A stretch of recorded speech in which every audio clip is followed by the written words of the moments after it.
الذين آمنوا وتطمئن قلوبهم بذكر الله.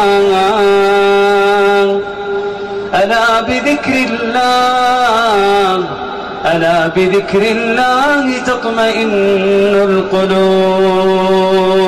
تبارك الذي نزل الفرقان على عبده ليكون للعالمين نذيرا. الله جل في علاه هو الذي خلق القلوب، ويعلم جل في علاه ما الذي يسعدها، ويعلم جل في علاه ما الذي يشقيها. ألا يعلم من خلق وهو اللطيف الخبير. اللطيف الخبير أخبر في القرآن أن هذا القلب لن يسعد ولن يكون من السعداء إلا إذا اقترب من الله وكان متشبعا بذكر الله. الله جل في علاه يقول: الذين آمنوا وتطمئن قلوبهم بذكر الله.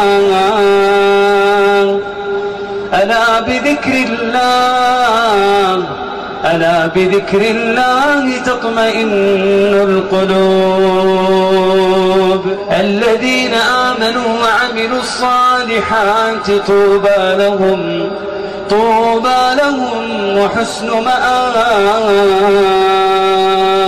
تبارك الذي نزل الفرقان على عبده ليكون للعالمين نذيرا.